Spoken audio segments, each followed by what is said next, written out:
Selamat pagi saudara-saudara. Kita percaya kalau kita selalu punya pengharapan di dalam Yesus. Dan saat ini kita mau untuk fokuskan hati dan pikiran kita untuk menyembah Dia dimanapun Anda berada saat ini. Kita percaya kemanapun kita pergi, Roh-Nya tetap ada dekat sama kita. Kemanakah aku dapat pergi menjauhi Roh-Mu, Tuhan? Ku berlari mendaki ke langit, namun Engkau ada di sana. Aku terbang dengan sayap fajar, diam di ujung bumi, namun tangan-Mu menuntunku selalu, bawaku mendekat padamu. Engkau Tuhan Allah Maha Tahu, betapa dahsyatnya kuasa-Mu. Hadirat-Mu kini penuhiku, bawaku mendekat padamu.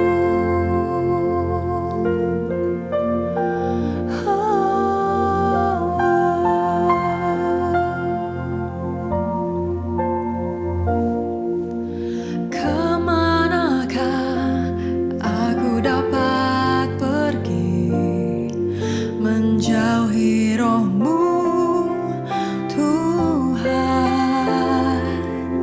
Ku berlari mendaki ke langit, namun Engkau ada di sana. Aku terbang dengan sayap fajar, diam di ujung bumi,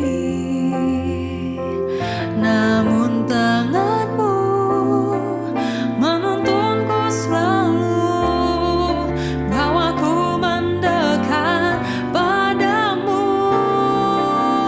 Engkau Tuhan Allah Maha Tahu, betapa dahsyatnya kuasa-Mu.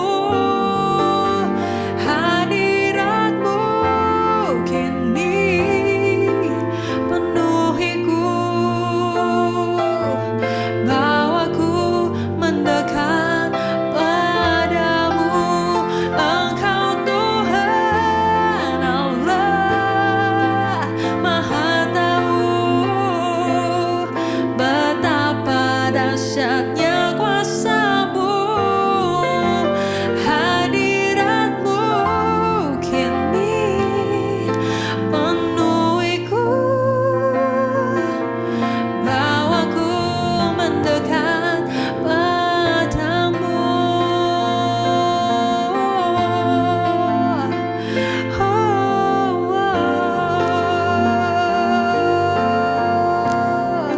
Mendekat padamu, Tuhan.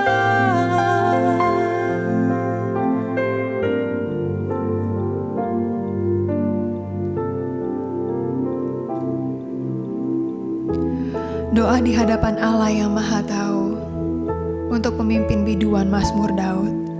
Tuhan, Engkau menyelidiki dan mengenal aku. Engkau mengetahui kalau aku duduk atau berdiri. Engkau mengerti pikiranku dari jauh. Engkau memeriksa aku kalau aku berjalan dan berbaring. Segala jalanku Kau maklumi.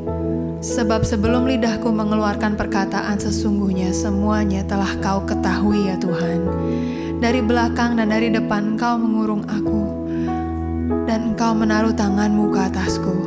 Terlalu ajaib bagiku pengetahuan itu, terlalu tinggi, tidak sanggup aku mencapainya. Kemana aku dapat pergi menjauhi roh-Mu? Kemana aku dapat lari dari hadapan-Mu? Jika aku mendaki ke langit, Engkau di sana.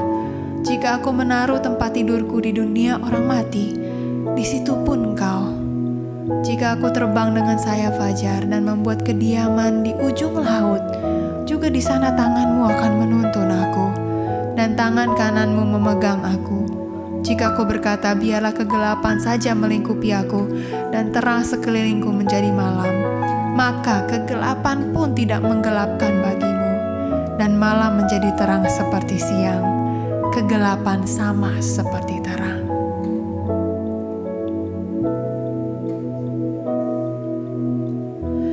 Banyak yang Kau perbuat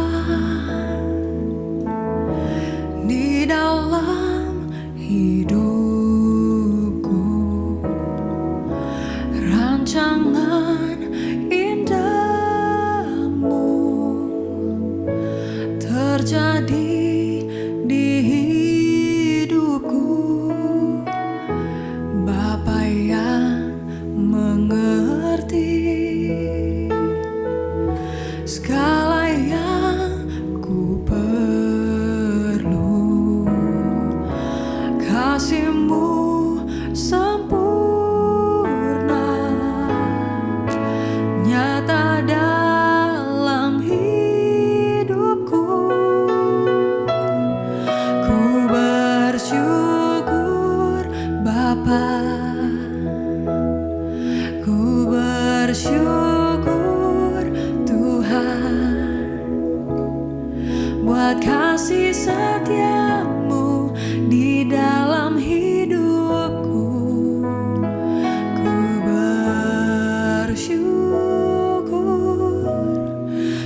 bersyukur Bapa,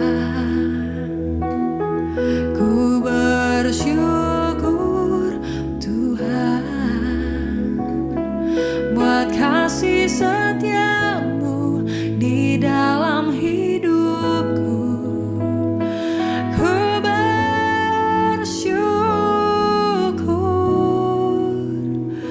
Tuhan.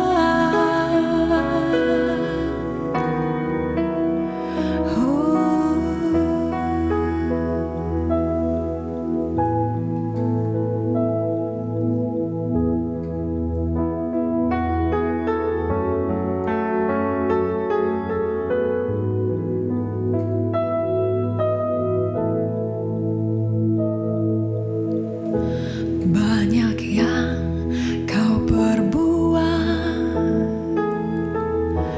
di dalam hidupku, rancangan indahmu terjadi di hidupku. Bapa yang mengerti segala yang ku perlu, kasih-Mu sempurna nyata dalam hidupku. Ku bersyukur Bapa, ku bersyukur Tuhan, buat kasih setia-Mu di dalam hidupku. Ku bersyukur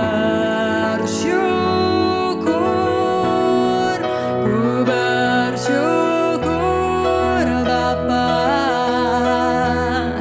ku bersyukur Tuhan, buat kasih setia-Mu di dalam hidupku. Ku bersyukur.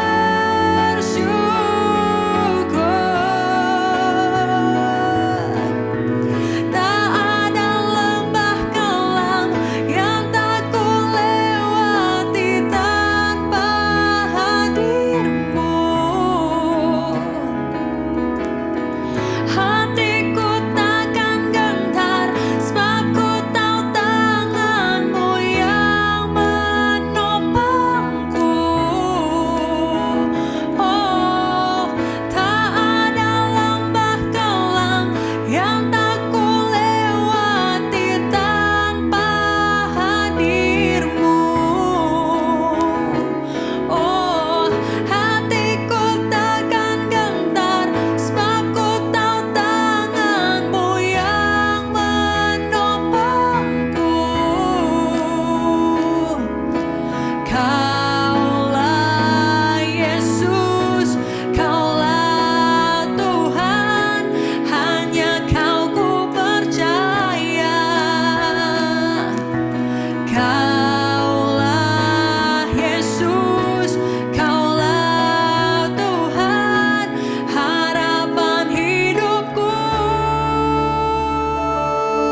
buat kasih setiamu di dalam hidup. Ratapan 3 ayat 22-23. Tak berkesudahan kasih setia Tuhan, tak habis-habisnya rahmat-Nya, selalu baru tiap pagi, besar kesetiaan-Mu. Mari kita berdoa. Tuhan, kami bersyukur buat kasih setia Tuhan yang tidak pernah berkesudahan dalam hidup kami, buat rahmat-Mu yang tak pernah habis-habisnya. Sekalipun tatanan dunia saat ini sedang digoncangkan lewat wabah COVID-19 yang sedang terjadi, namun kami menyadari bahwa Engkau-lah yang kami butuhkan ya Tuhan. Engkau melihat ada banyak mezbah-mezbah sedang dibangun di rumah-rumah ya Tuhan. Ada banyak pemberitaan firman Tuhan lewat audio maupun video. Bahkan seluruh bangsa-bangsa sedang mencari wajah Tuhan. COVID-19 ini menjadi wake up call bagi semua kami. Kami percaya Engkau sedang memulihkan pribadi-pribadi, keluarga-keluarga, gereja-gerejamu, bahkan memulihkan negara-negara ya Tuhan. Dan kami percaya umat-Mu yang atasnya nama-Mu disebut datang merendahkan diri, berdoa dan mencari wajah Tuhan serta berbalik dari jalan-jalan yang jahat. Engkau mendengarnya dari surga, mengampuni dosa kami, bahkan memulihkan negeri kami ya Tuhan. Kami bersyukur Tuhan atas pemulihan-pemulihan yang Tuhan sedang kerjakan atas bangsa ini, bahkan atas dunia ini Tuhan. Kami juga bersyukur Tuhan buat janji-janji Allah yang sedang digenapi di dalam nama Tuhan Yesus. Biarlah dunia boleh melihat dengan cara-cara yang ajaib Engkau memulihkan dunia ini. Terima kasih Tuhan. Di dalam nama Yesus kami berdoa dan mengucap syukur. Jadilah kehendak-Mu Tuhan. Haleluya, haleluya, amin. Shalom, selamat pagi IFJF Cirebon. Senang sekali bisa bertemu dengan Anda. Saya dari Los Angeles di California, USA.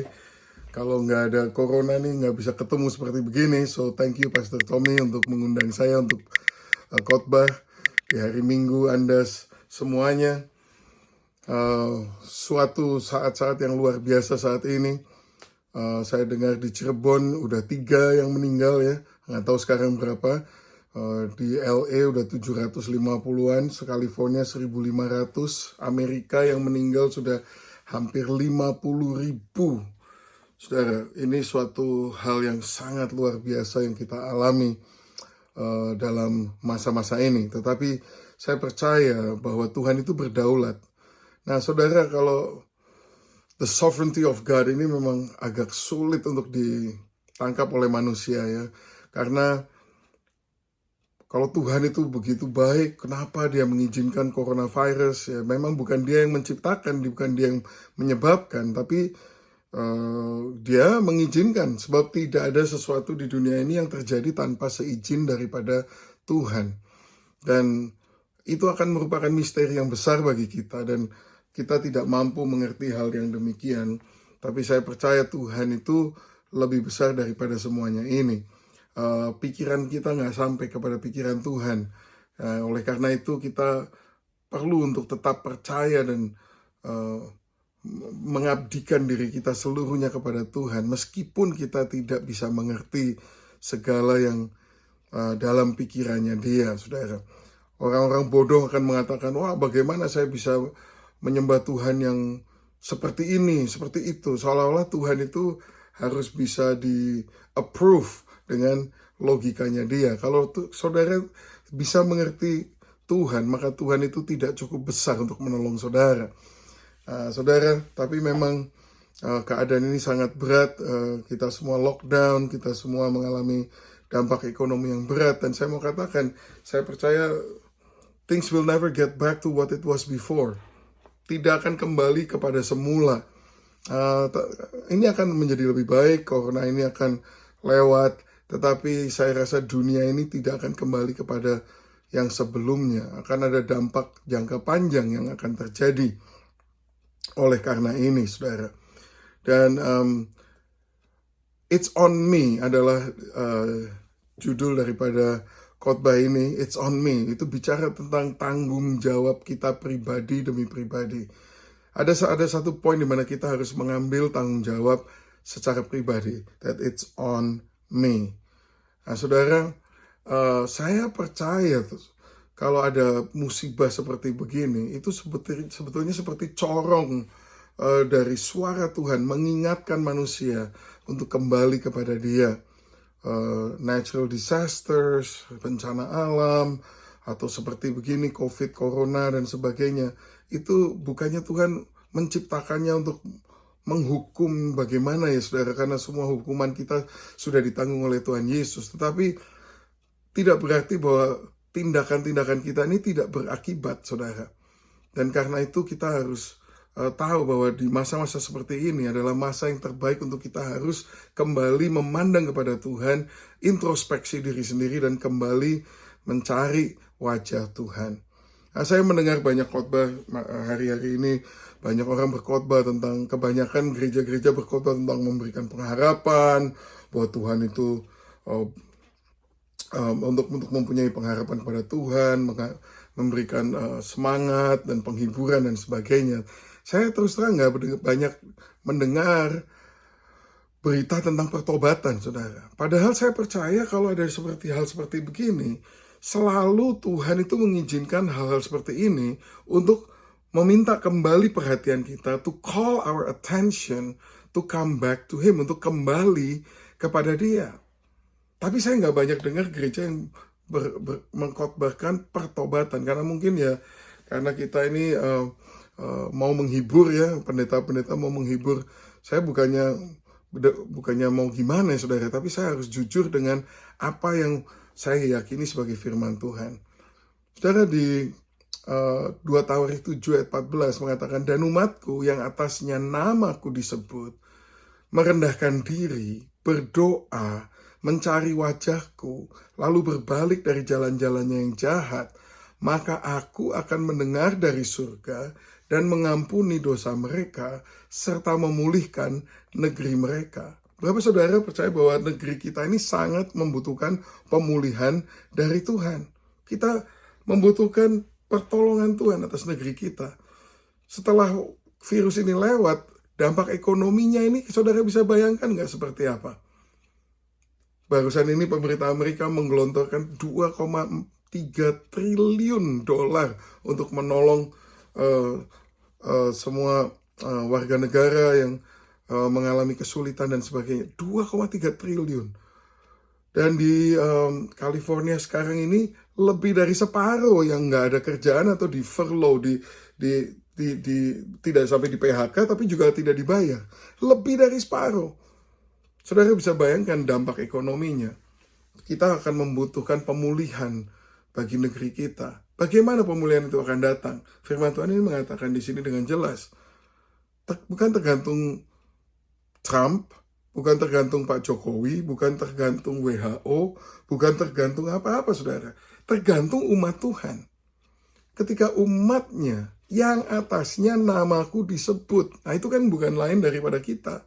Kita ini yang dituntut. 1, merendahkan diri. 2, berdoa. 3, mencari wajah Tuhan. Dan 4, berbalik dari jalan-jalan yang jahat. Katanya kalau itu 4 itu kita lakukan, Dia akan mendengar dari surga, mengampuni dosa mereka, dan memulihkan negeri mereka. Saudara, mungkin saudara kita tidak merasa mau bertobat apa, kita baik-baik saja. Oh, jangan terlalu cepat berkata demikian saudara. Di 1 Petrus 4 ayat 17 dikatakan, karena sekarang telah tiba saatnya penghakiman dimulai, dan pada rumah Allah sendiri yang harus pertama-tama dihakimi. Saudara, penghakiman itu selalu mulainya dari rumah Tuhan. Rumah Tuhan. Saudara, saya membuat banyak refleksi selama minggu-minggu ini udah 6 minggu, masuk minggu yang ke-7 kita di karantina di sini. Kita udah online service udah 6 kali. Apa sih penghakiman atas rumah Tuhan itu? Nah, saudara, saya berpikir ya, sebetulnya di tengah-tengah corona ini ada banyak hal yang baik. Para bapak dipaksa untuk menjadi bapak yang sejati di rumahnya masing-masing. Betul nggak saudara? Menjadi imam keluarga. Tadinya banyak alasan. Oh, saya sibuk, kerjaan banyak, meeting di kantor, oh perjalanan begitu banyak, mesti traveling dan sebagainya. Banyak alasan. Sekarang nggak ada alasan lagi. Kamu ada di rumah, mesti ngapain? Ya, jadilah suami yang benar, jadilah suami yang baik, jadilah bapak yang baik bagi anak-anakmu. Tiba-tiba kita ditaruh oleh Tuhan dengan kasih karunia dan belas kasihan Tuhan, kita ditempatkan kembali di tempat di mana kita semestinya. Saya juga berpikir, wow, ini masa-masa corona gini, industri pelacuran habis. Siapa yang mau pergi ke sana? Happy massage, happy ending massage, bubar.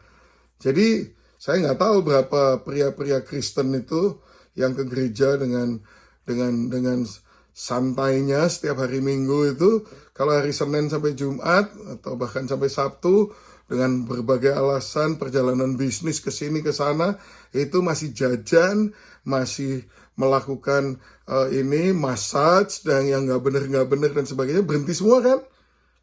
Terpaksa berhenti semua.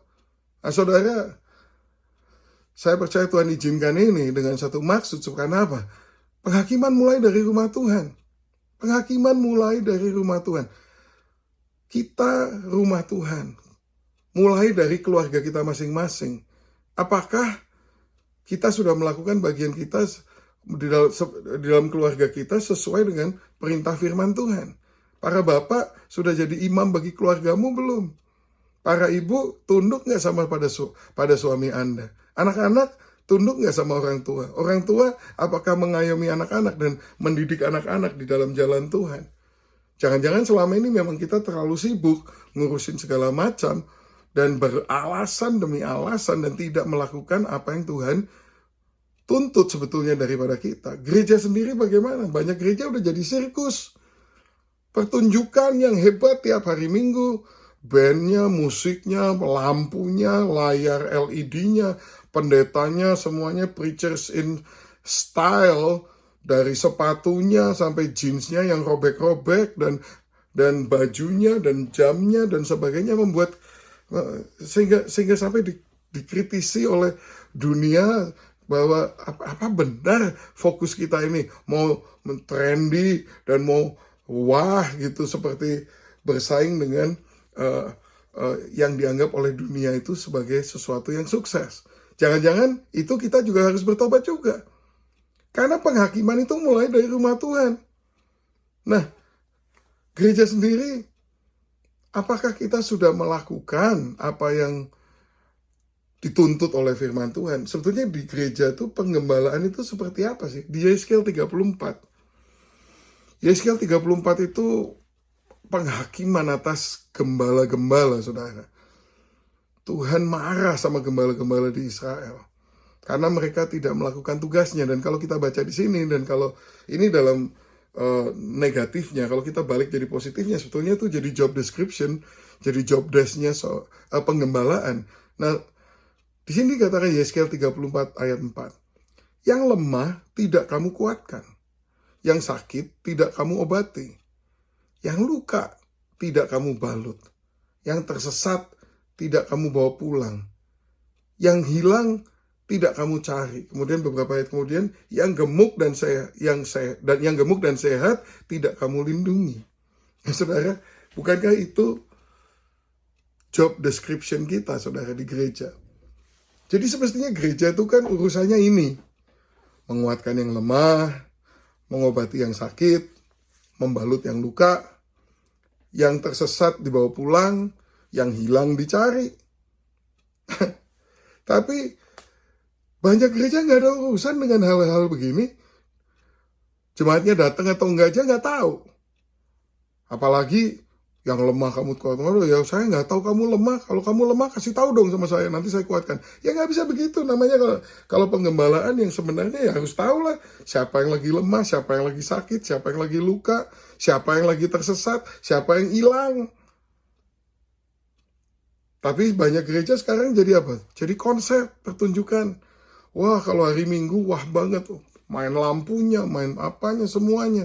Tapi penggembalaan itu tidak terjadi. Pemuritan tidak terjadi. Jemaat sendiri tidak saling menguatkan. Jemaat sendiri tidak saling mengobati. Jemaat sendiri tidak saling membalut. Jemaat sendiri tidak saling menjangkau dan mencari yang terhilang. Itu kan tugas kita semua sebagai jemaat. Tapi seringkali sekarang banyak Ini tragis, saudara. Banyak orang itu bisa dengan puas dan tenang dan santai bisa merasa dirinya sebagai orang Kristen yang sepenuhnya, padahal tidak melakukan hal-hal demikian. Tidak pernah pikul salib, tidak pernah menyangkal diri, tidak pernah jadi murid, tidak pernah menjadi imam dalam keluarganya, tidak pernah bertobat, tidak pernah mengaku dosanya, tidak pernah baca firman merenungkannya. Satu-satunya yang dia lakukan hanya nongol hari Minggu sekali-sekali dan mendengarkan satu khotbah yang tidak pernah menuntut dia bertobat, hanya mendengarkan sebuah khotbah yang bikin dia senang, sangat membantu, yang membuat dia merasa begitu indah dan semuanya uplifting dan motivational speaker yang ngomong dan sebagainya. Nggak ada yang pernah menuntut dia untuk bertobat dan dia bisa merasa, oh saya orang Kristen. Padahal itu doang kerjanya. Cuma nongol di gereja sekali-sekali, mendengarkan khotbah yang tidak pernah menuntut apa-apa dari dia. Dihibur dengan musik dan permainan lampu yang wah. Dan dia pulang ke rumah dengan puas, ya saya orang Kristen. Saudara, ini yang sedang digoncangkan oleh Tuhan.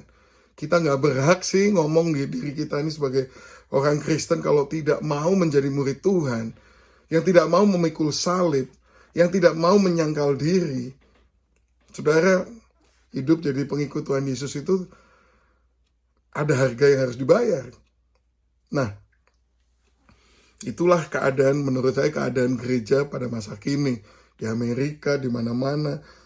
Makanya Tuhan adakan goncangan, izinkan satu goncangan yang besar yang kita alami bersama-sama, saudara. Itu kita perlu kembali kepada Tuhan, kita perlu kembali bertobat. Ini semua ini ya, saya mendengarkan khotbah-khotbah di internet itu, semuanya memberikan kekuatan, pengharapan, penghiburan. Nggak banyak yang bicara pertobatan.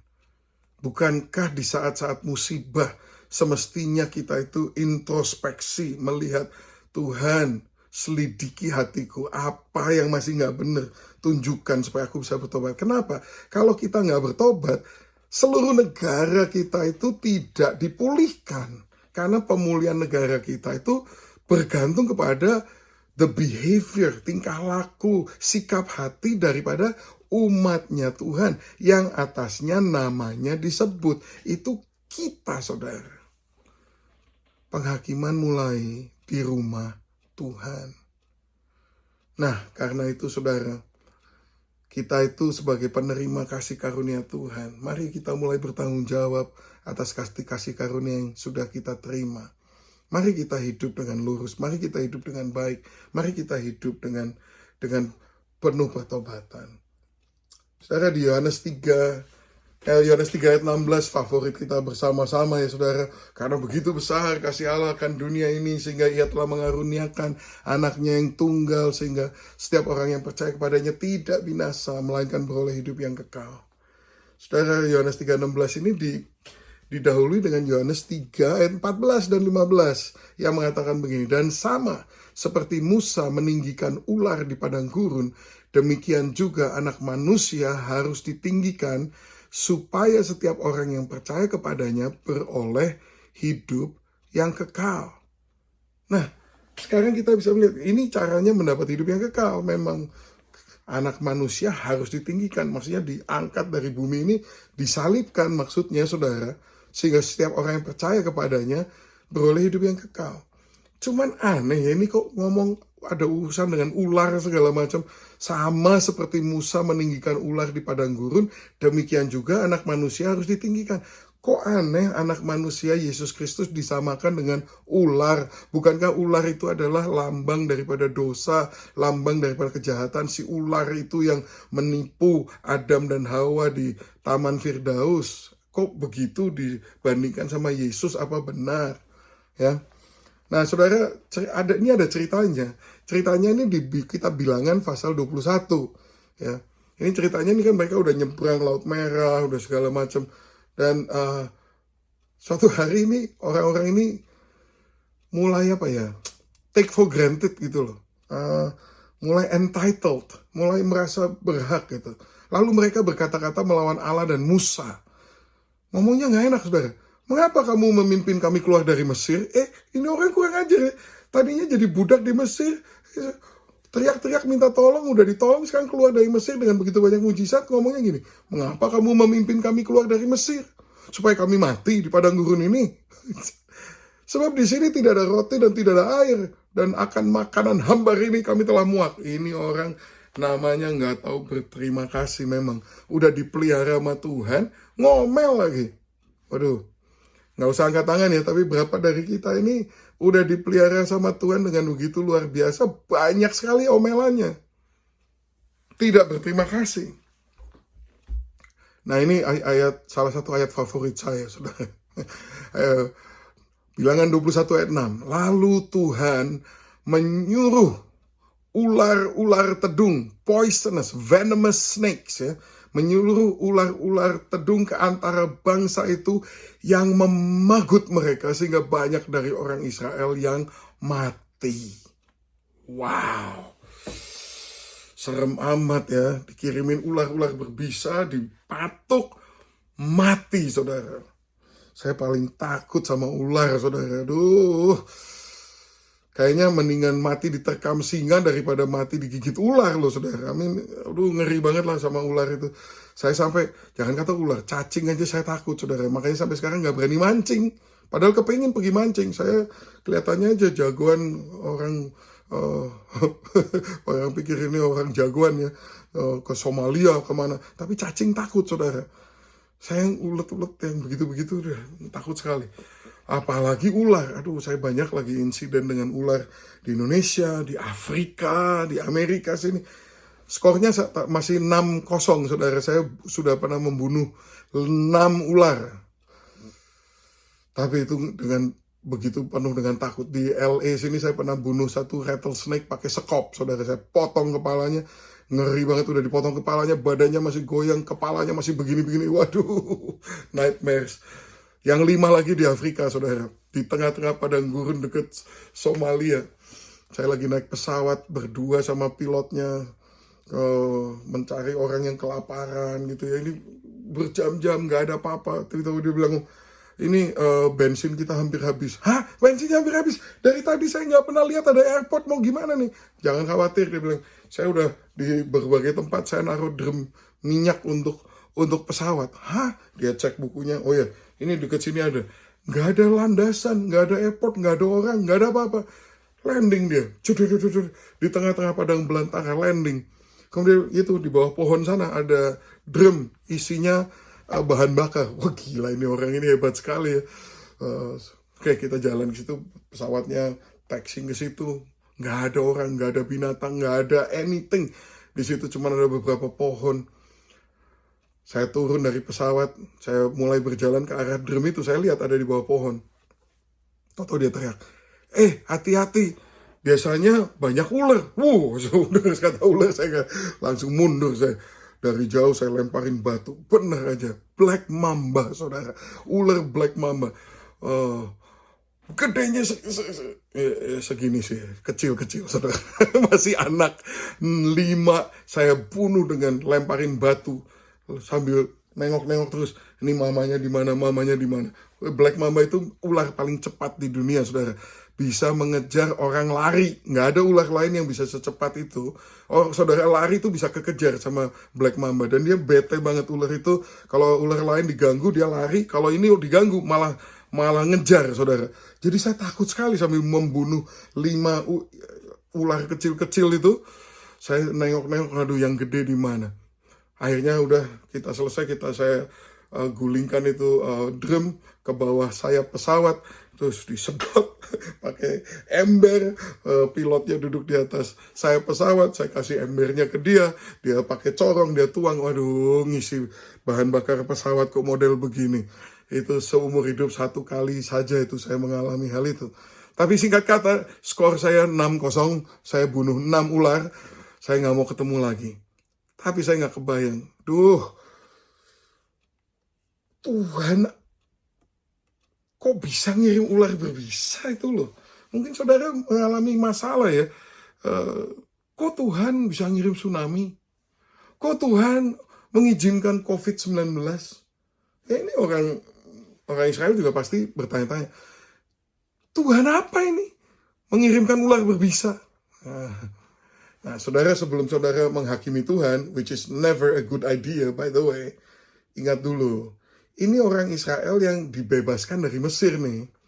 Semua mereka tadinya di Mesir kan, semua mereka tadinya budak kan, mestinya kan mereka ingat bagaimana keadaan mereka waktu mereka jadi budak, betapa mereka ditindas oleh Firaun, betapa mereka benar-benar kurang makan, dipekerjakan dengan begitu keras, mereka sengsara, mereka teriak-teriak sama Tuhan, minta tolong kami, bebaskan kami Tuhan.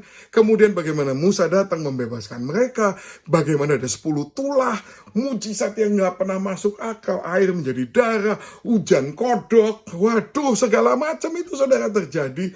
Bukan apa udah lupa sih mereka ini bahwa Tuhan itu Tuhan yang begitu besar yang menolong mereka dengan 10 tulah ke 10 anak-anak sulung pada mati semua. Mereka punya anak tidak ada yang mati, ternak mereka nggak ada yang mati. Mereka selama itu disimpan di tanah yang namanya Goshen, di mana semua kena tulah, kecuali di Goshen nggak ada tulah. Tuhan membuat perbedaan antara mereka dengan orang-orang lain. Bagaimana mereka mengalami mujizat Laut Merah terbelah ketika mereka udah kepepet dikejar oleh pasukannya Firaun.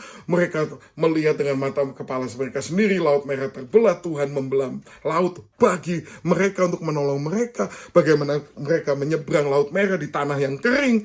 Kemudian setelah mereka nyebrang, air itu nutup kembali sehingga semua pasukan Firaun tenggelam.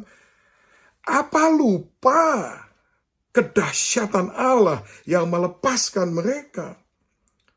Apa mereka lupa Gunung Sinai di mana api dan asap dan halilintar menggoncangkan tempat itu? Betapa luar biasanya Tuhan yang turun saat itu memberikan 10 perintah Allah dan bagaimana mereka semua berjanji mengikutinya. Bagaimana mereka mengembara di padang belantara, dipimpin oleh tiang awan pada siang hari, tiang api pada malam hari. Ketika mereka kedinginan malam hari ada api, ketika mereka kepanasan siang hari ada awan yang memberikan naungan pada mereka. Apa lupa bahwa Tuhan menyediakan segala yang mereka butuhkan dan memelihara mereka sepanjang perjalanan hidup mereka? Apa mereka lupa bahwa air itu timbul dari batu karang, dan bagaimana ketika mereka nggak ada makanan ada hujan mana, di mana itu perfect balance nutrition, saudara. Bagaimana pakaian mereka tidak pernah usang, mujizat setiap hari. Ini orang-orang ini loh, saudara. Jangan cepat-cepat marah dulu sama Tuhan. Tuhan seperti apa yang mengirim ular berbisa? Kalau saya jadi Tuhan udah gua kirimin itu ular berbisa udah dari kapan-kapan, udah gua kirimin naga kali. Beneran. Untung gak bukan gue yang jadi Tuhan. Bukan saya, maksud saya. Saudara, ini orang-orang ini, they deserve it. Waktu mereka udah bosan makan mana, Tuhan udah pernah kasih burung puyuh, bayangin saudara. Tetap aja gak berterima kasih, hanya komplain demi komplain demi komplain. Makanya saudara, jangan jadi orang suka komplain saudara. Makanya mereka ketika itu dikirimin ular berbisa, menurut saya sih, aduh, nggak setimpal lah dengan dosa mereka sebenarnya sih. Mereka mestinya udah dikirimin ular dari kapan-kapan. Untungnya, saudara, di kisah ini jarang-jarang loh, saudara. Tapi untungnya di sini respons mereka tuh pada bertobat, saudara.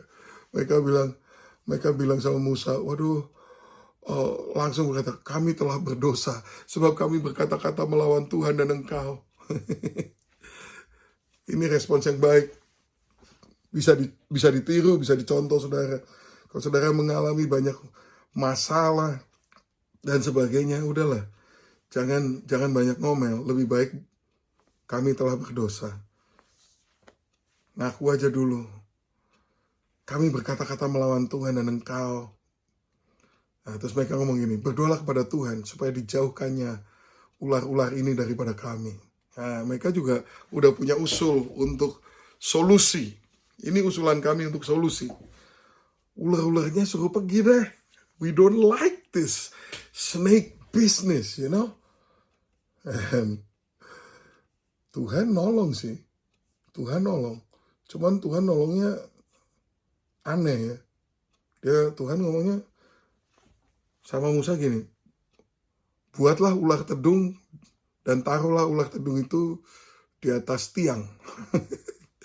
Maka Musa membuat ular dari tembaga, bikin ular dari tembaga, ditaruh di atas tiang.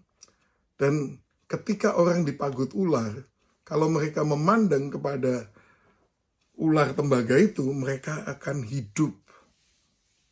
Jadi ularnya tetap ada. Dan ularnya tetap berbisa. Dan ularnya tetap gigit. Kadang-kadang kita berdoa minta Tuhan gak dijawab sesuai kemauan kita sih. Tapi tetap Tuhan itu penuh kasih karunia, tetap aja kita dikasih solusi. Cuman solusinya bukan yang kita mau memang. Nah, di dalam Yohanes 3 tadi, ada satu perbandingan langsung antara ular di atas tiang dengan Yesus di atas kayu salib, saudara. Ya, diparalelkan. Memang itu profetik, saudara. Karena ketika orang-orang Israel itu dipagut ular yang merupakan hukuman daripada apa yang menjadi dosa mereka. Nah, sebelum racun daripada ular itu membunuh mereka, mereka cepat-cepat memandang kepada ular di atas tiang itu. Supaya apa? Supaya mikir. Ya, I deserve the snake. Aku layak dapat hukuman ular itu. Itu ular adalah manifestasi dari pemberontakanku. Ular itu adalah manifestasi dari kedegilanku, dari dosaku. Tapi ketika mereka mengakui hal itu, waktu mereka memandang ular itu, yang harus mereka lakukan adalah melihat, memahami, dan mengakui. Itu loh saudara. Melihat, memahami, dan mengakui. Ya, saya melihat ular itu. Saya paham bahwa itu adalah hukuman saya. Saya mengakui saya telah berdosa. Pada saat itu mereka tidak jadi mati. Saudara, kita semua, firman Tuhan di Roma mengatakan bahwa kita semua telah berdosa. For all have sinned and fall short of the glory of God. Roma 3 ayat 23. Dan Roma 6 ayat 23, upah dosa adalah maut. Nah, sekarang ini saudara sudah dipagut oleh ular berbisa, tinggal tunggu tanggal mainnya, Anda akan mengalami yang namanya maut. Cuman belum kan, Anda ini masih dalam grace period. Sudah berdosa, sudah dijatuhi hukuman mati, tapi belum nyampe. Anda masih di sini, hukuman matinya di sini, berdosanya di sini, Anda di sini. Nah, disinilah dikatakan upah dosa adalah maut. Tapi kasih karunia Allah, pemberian Allah adalah Kristus Yesus Tuhan kita. Makanya memandanglah kepada Yesus di kayu salib. Pandang, pahami, dan akui. Anda memandang Yesus itu hancur. Duri itu di kepalanya, darah bercucuran, badannya dipukulin, dicambuk semuanya. Pandang saudara. Dan pahami bahwa itu adalah gara-gara kita. Itu upah kita itu di situ. Kemudian apa? Akui, ya aku. Aku yang berdosa, dia yang dihukum. Nah, ini umat Israel ini kan baru keluar dari Mesir ya. Ada dua komponen, tiang sama ular. Nah, mereka kan masih ngerti yang namanya di Mesir itu ada tiang yang ada ularnya itu ada di sana. Tiang itu namanya bahasa Egyptian-nya itu Ankh, A-N-K-H, Ankh. Ya. Kemudian ular itu bahasa Egyptian-nya itu Jet, D-J-E-T gitu. Nah, ans itu mempunyai arti kedua selain tiang. Arti yang kedua itu adalah hidup atau nafas kehidupan. Itu an. Jet ini, si ular ini juga mempunyai arti kedua. Selain ular, dia ada artinya itu adalah eternity atau kekekalan. Jadi waktu umat Israel itu lihat ular di atas tiang, mereka langsung lihat life eternal, hidup yang kekal. Nah saudara, mereka sih nggak lagi minta itu. Dia cuma minta ini, aku digigit ular, aku tolong ularnya dipergiin atau gimana. Pokoknya ini aku masalahku dengan ular. Tapi yang diberikan sama Tuhan, solusinya jauh melebihi apa yang dialami mereka. Mereka cuma urusan, masalahnya cuma ular.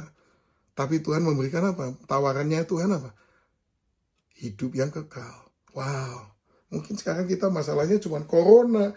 Corona mungkin juga nggak kenal lah. Mungkin bisnisnya kena imbas corona.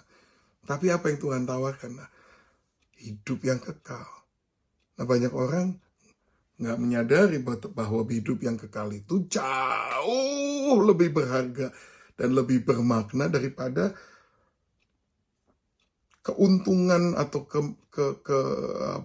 keberkatan yang terbesar yang saudara bisa alami dalam hidup yang fana ini.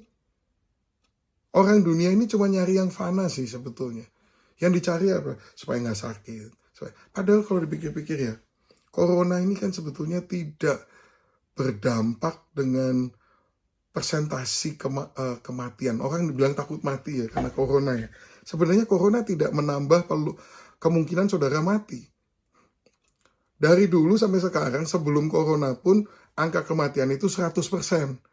Ketika sekarang ada corona, nggak naik jadi 150%, nggak, tetap 100%. 100% dari orang yang hidup bakal mati. Ada corona atau tidak ada corona. Sama aja, dia cuma segitu doang. Yang mestinya kita jadikan perhatian yang lebih besar kan sebetulnya yang nanti itu. Karena hidup kekal itu jauh lebih lama, jauh lebih penting daripada hidup yang di dunia ini. Berapa sih, 100 tahun gitu. Udah bosen lah 100 tahun juga. Udah minta mati kali. Maaf kalau ada yang umurnya 100 tahun. Ya belum bosen, silahkan 110, 120 boleh saja. Tapi ya nggak akan lebih dari situlah. Itu pendek sekali dibandingkan kekekalan saudara. Tapi kita perhatiannya cuma urusan yang sekarang itu aja. Firman Tuhan mengatakan jangan kamu takut sama apa yang bisa membinasakan tubuh.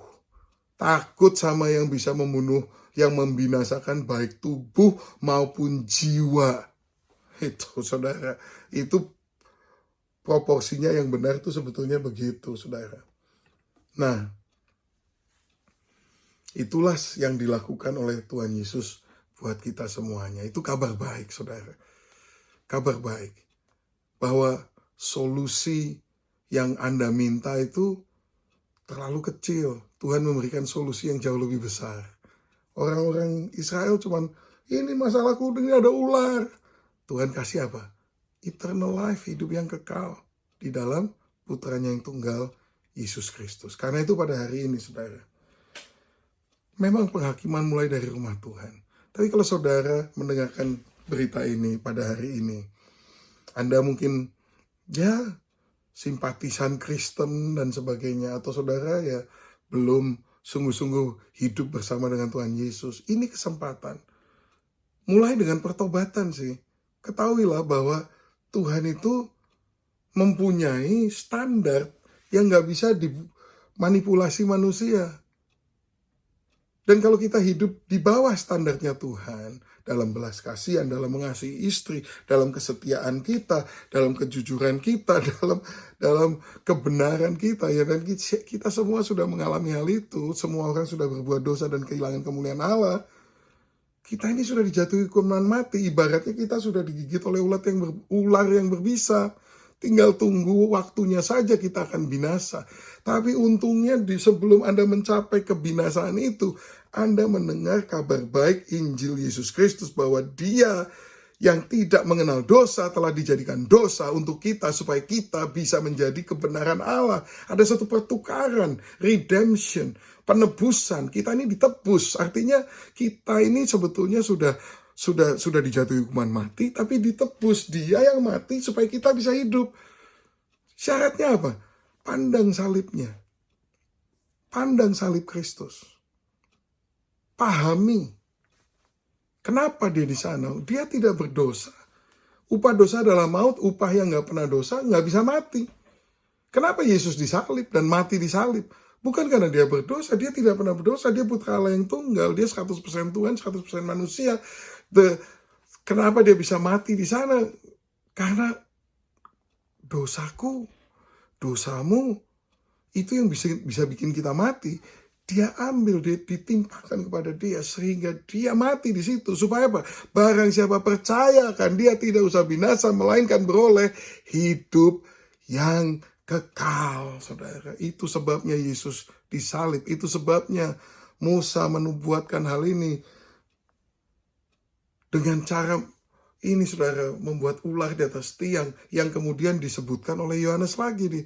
Sama seperti Musa meninggikan ular di atas tiang, demikian pula anak manusia harus ditinggikan sehingga barang siapa percaya kepadanya akan beroleh hidup yang kekal. Saudara, pastikan bahwa Anda sudah menerima hadiah terbesar di dunia ini, yaitu hidup yang kekal. Pastikan bahwa kekekalanmu sudah terjamin. Dan pastikan bahwa hidupmu di dunia ini sudah ditebus dan dibeli oleh Tuhan sehingga engkau bisa hidup yang bermakna, hidup bagi Tuhan Yesus, hidup untuk berkarya bagi kerajaan Tuhan. Saudara, semuanya sudah dibayar oleh Tuhan Yesus. Tinggal saudara mau percaya dan mau menerimanya atau tidak. Saya berdoa Anda akan menerimanya pada hari ini. Tuhan memilih saudara loh. Anda dipilih. Anda dengar suara ini. Nggak semua orang bisa mendengar hal ini. Ada yang mungkin udah dari tadi saya udah dimatiin. Kalau Anda masih mendengar sampai poin ini, itu juga bukan kebetulan. Berarti Tuhan memilih saudara untuk mendengar berita yang sangat baik ini. Bahwa Yesus yang tidak mengenal dosa telah dijadikan dosa. Sehingga dia mati di kayu salib. Supaya apa? Supaya kita yang berdosa nggak usah mati di situ. Supaya kita yang berdosa setelah dibayar hukumannya, kita bisa menjadi kebenaran Allah. Sehingga kita bisa menjadi milik Allah. Kita bisa menyembah Allah. Menjadi umat Allah yang dikasihi Allah. Dan memiliki pengampunan dosa. Dan mengalami hidup yang kekal. Mempunyai suatu kepastian bahwa hidup kita sudah menjadi milik Tuhan Yesus. 1 Korintus 6 ayat 19. Tidak tahukah kamu bahwa kamu adalah bait Allah? Dan bahwa kamu bukan milik kamu sendiri karena hargamu telah lunas dibayar. Haleluya. Sudah ada yang bayar untuk semua utang kita. Cuman celakanya memang ada orang-orang bebal yang masih ngomongnya, siapa utang? Siapa utang? Gua gak utang, siapa utang? Saudara, kita utang. Utang apa? Utang dosa. Siapa sih yang gak berdosa? Upah dosa itu maut loh. Makanya Yesus sudah mengambil upah dosamu. Mautmu ditanggung. Sehingga dia mati di kayu salib. Tapi pada hari ketiga dia bangkit, saudara. Dia mengalahkan kuasa dosa. Dia mengalahkan kuasa maut. Sehingga kita pun mengalami kemenangan yang sama. Kita juga bisa mengalahkan dosa. Dan kita juga bisa mengalahkan maut. Nah saudara, maukah saudara menerima hal ini? Cuman dengar nggak cukup. Cuman dengar dan percaya nggak cukup. Anda perlu mendengar, percaya, mengakui, dan menerima. Kalau saudara sedang tersesat di padang gurun dan saudara sudah mau mati karena kehausan, tuh saya datang dan saya bawa satu gelas air. Hei, percayakah kamu bahwa air ini bisa menyelamatkan kamu?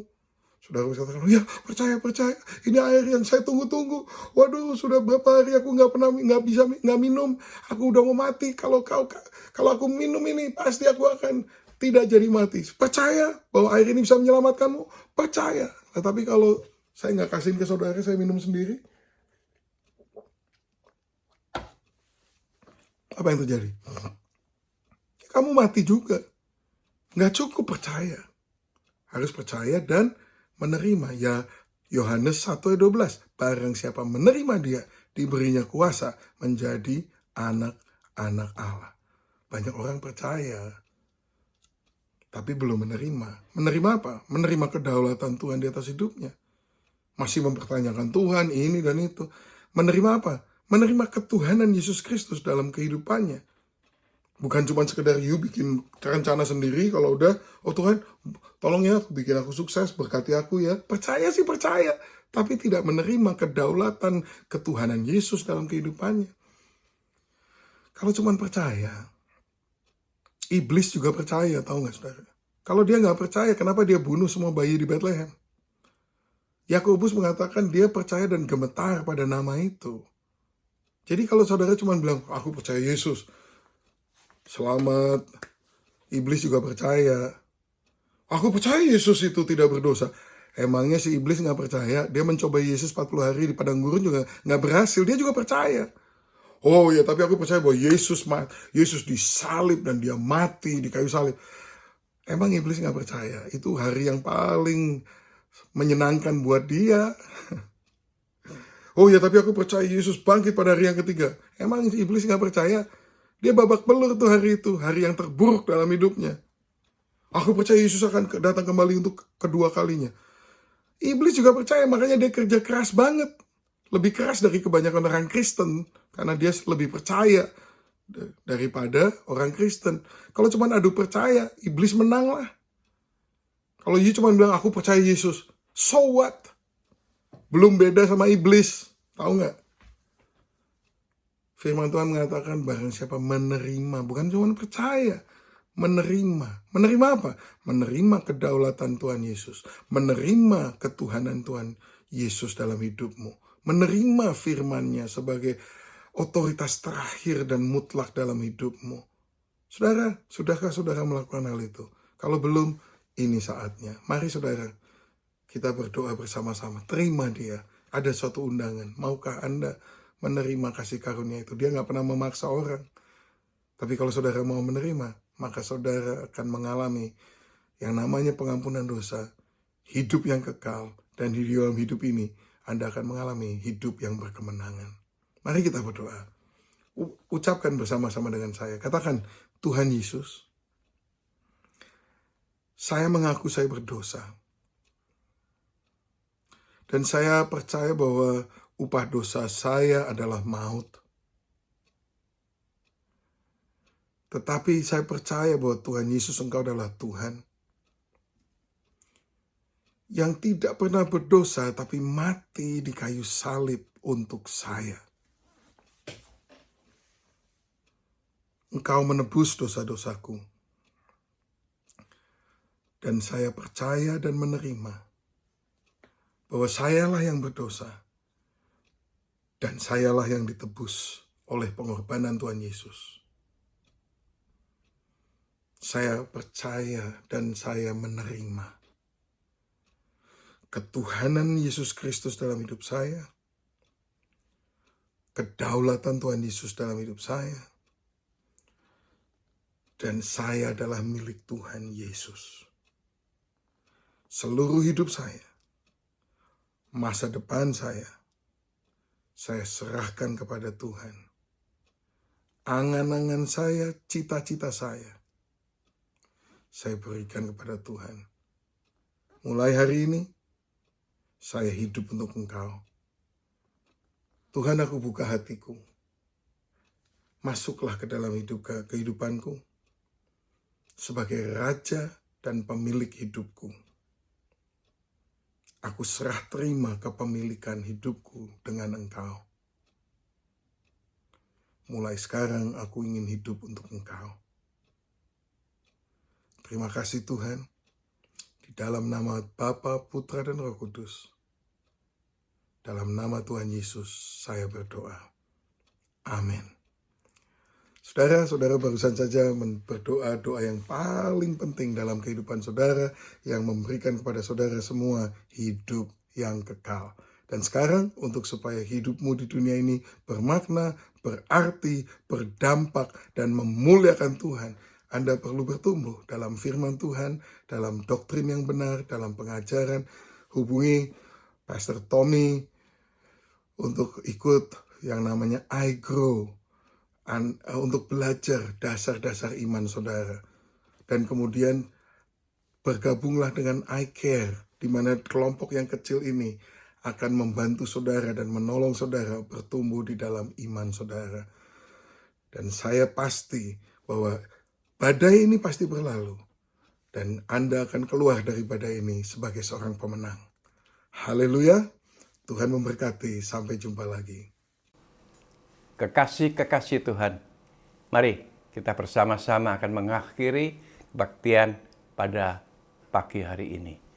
Mari kita berdoa terlebih dahulu dengan mengucapkan syukur atas kemurahan Tuhan, akan kasih-Nya, bahkan atas segala berkat yang sudah kita terima.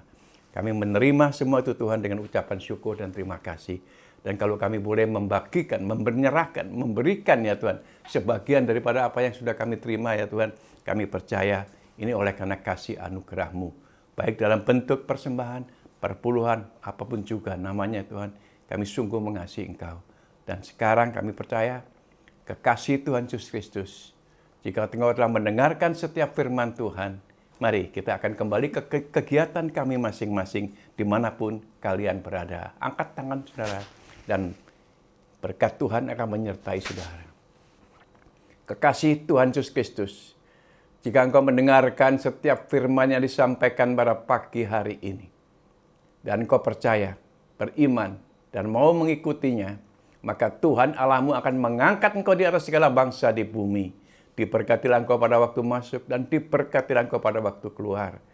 Tuhan akan mencurahkan setiap berkat ke atasmu, baik dalam lumbung-lumbungmu, usahamu, pekerjaanmu, bahkan studi dan juga pelayananmu. Tuhan yang akan mengangkat engkau menjadi kepala dan bukan ekor, dan engkau akan naik dan tidak turun. Diberkatilah keluargamu, sehingga rumah tanggamu akan dipenuhi dengan sukacita, kekudusan, iman, pengharapan, kasih, damai sejahtera dari Bapa di surga, kasih anugerah Tuhan Yesus Kristus, dan juga pertolongan penghiburan Roh Kudus menyertai saudara-saudara dari hari ini, bahkan sampai selama-lamanya. Haleluya. Dan semua yang diberkati mengatakan amin. Tuhan berkati.